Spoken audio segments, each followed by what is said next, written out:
এবার ঘুরতে গিয়ে মেঘ আর পাহাড়ি ছোট্ট নদীর প্রেম দেখে এলাম। তাদের এই ভালোবাসা দেখতে দেখতে আমার মনে ধেয়ে এলো হাজারো প্রশ্ন। আচ্ছা, সহস্র বছর ধরেই কি মেঘ এই নদীকে চেনে আর নদীও বয়ে যায় একই গতিতে? এসব ভাবতে ভাবতে কখন যে 2 দিন কেটে গেল টেরই পাইনি। জায়গাটা কোথায়, কেমন থাকলাম, কি খেলাম, খরচই বা কত, যাব কিভাবে, সব জানাবো আপনাদের আমাদের এই নতুন ভিডিওটাতে। তাহলে চলুন ঘুরে আসি। রাত 10:15টার দার্জিলিং মেল সকাল 8:10-এ আমাদের এনজেপি স্টেশন নামিয়ে দেয়। এরপর আগে থেকে বুক করে রাখা হোমস্টে রিজার্ভ কারেই আমরা পৌঁছে যাই স্পটে। ঘুম স্টেশনের ঠিক বাঁদিকের রাস্তাটা খুব সুন্দর। এই রাস্তা ধরে বিভিন্ন টি এস্টেট পার হতে হতে আমরা পৌঁছে যাই গন্তব্য বিজনবাড়িতে। এখানে ছোট রঙ্গিত নদীর উপর পার্কের মতো সুন্দর করে সাজানো এই হোমস্টে। এখানে বলে রাখি, আপনারা চাইলে ভায়া দার্জিলিং হয়ে বিজনবাড়ির শেয়ার গাড়িতেও পৌঁছে যেতে পারেন বিজনবাড়ির মার্কেটের খুব কাছেই অবস্থিত এই হোমস্টেটিতে। সেক্ষেত্রে আগে থেকে হোমস্টেতে বলে রাখলে ওদের পার্সোনাল গাড়ি ফ্রিতে আপনাদের বিজনবাড়ি মার্কেট থেকে পিক আপ করে পৌঁছে দেবে লোকেশনে। এখানে প্রত্যেকটা ঘরের এক একটা নাম দেওয়া আছে, যেমন এই ঘরটার নাম বাকাল। এখানে বিভিন্ন দামের বিভিন্ন ঘর আছে। এটা যেমন ট্রি হাউস, তার নিচ দিয়ে নদী বয়ে গেছে। ওই বাড়িটা, ওর নাম হচ্ছে গুরাস।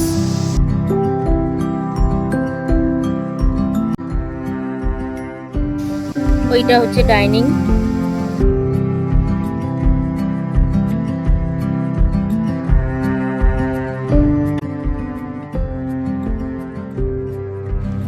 এই ঘরটার নাম গুরাস রুম 3। এই ঘরটাতে আমরা ছিলাম। দেখাবো আপনাদের কেমন ঘরটা, চলুন। এই হচ্ছে গুরাস রুমটা। ভিতরটা অনেকটাই স্পেশিয়াস।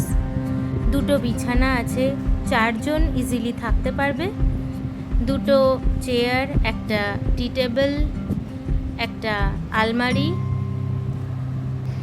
আর পর্দা সরালেই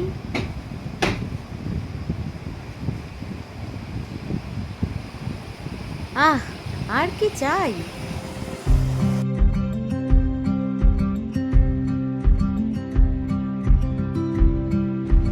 এই হচ্ছে বড় বিছানাটা লাগোয়া জানালার থেকে নদীর ভিউ।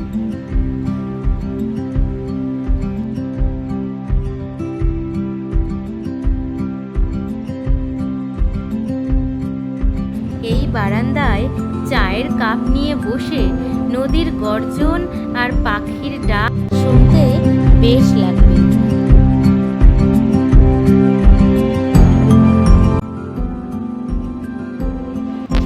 আমাদের পৌঁছাতে বেশ বেলা হয়েছিল। পৌঁছেই লাঞ্চ নিয়ে বসে পড়লাম। দিয়েছিল ভাত, ডাল, 2 রকম ভাজা, একটা লোকাল তরকারি আর ডিমের ঝোল। খাবার ফ্রেশ, রান্না ভালো ছিল। এরপর সূর্যাস্তের রঙ্গিত নদীতে একটু জল খেলি আর গান শেয়ার করব তোমাদের সাথে। পাহাড়ে এসে সন্ধ্যের পকোড়া আর চা মাস্ট। রুম সার্ভিসে আমাদের আজকে ডিনার চলে এসেছে। এটা ফুলকপি দিয়ে আলুর তরকারি, চিকেন, ডাল আর ভাত। হোমস্টে রান্না সাধারণত খুব ভালোই হয়। এবার খেয়ে দেখা যাক। সকাল হয়ে গেছে। জানালা খুলতেই এক রাশ আলো, নদীর ঠান্ডা হাওয়া আর তার গুলুগুলু ধ্বনি ঘরের ভিতরটা আনন্দ মুখর করে দিল।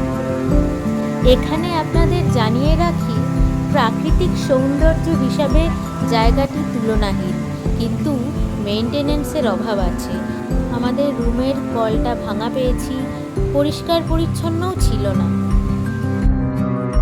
সকাল সকাল আমরা পায়ে হেঁটে জায়গাটা এক্সপ্লোর করতে বেরিয়ে পড়লাম। ওখানে বিজনবাড়ি মার্কেট খুব কাছেই, চাইলেই শপিংটা সেরে ফেলা যাবে। মার্কেট থেকে ফিরেই দেখি আমাদের জন্য রেডি হয়ে গেছে গরম গরম লুচি আর আলুর তরকারি। বেশ জমিয়ে খেলাম। পাহাড় স্থানু, নদী বহমান। এবার এই বহমান নদীতে আমাদের স্নান করার পালা। এখানে একটা কথা বলে রাখি, যাদের সুইমিং পুল খুব পছন্দ তাদের এই ন্যাচারাল পুল দারুণ লাগবে। তাই সফরের দ্বিতীয় দিনে আমাদের উদ্দেশ্যই ছিল ভীষণ ভালো করে জমিয়ে স্নান করা।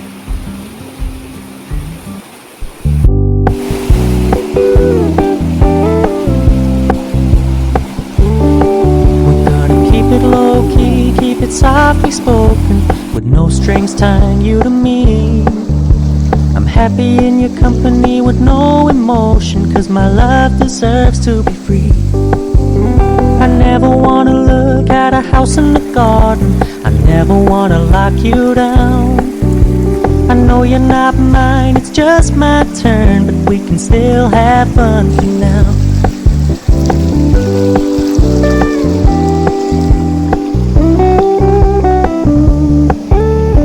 Told me you don't really do commitment, trust me, consider your message received.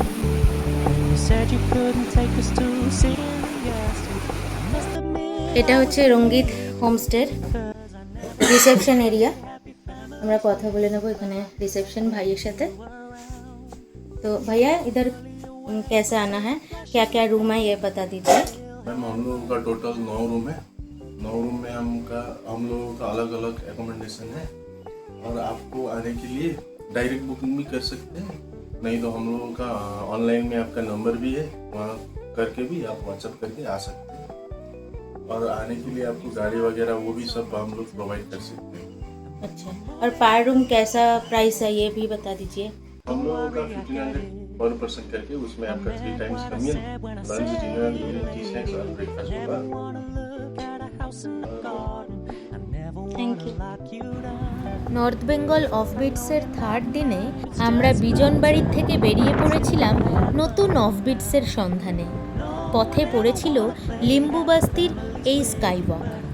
বিজনবাড়িতে আর কি কি করবেন, আমাদের পরের দুটো অফবিটস কি কি ছিল জানতে চোখ রাখুন আমাদের পরবর্তী ভিডিওতে। আর কেমন লাগলো জানাতে ভুলবেন না। Bye bye.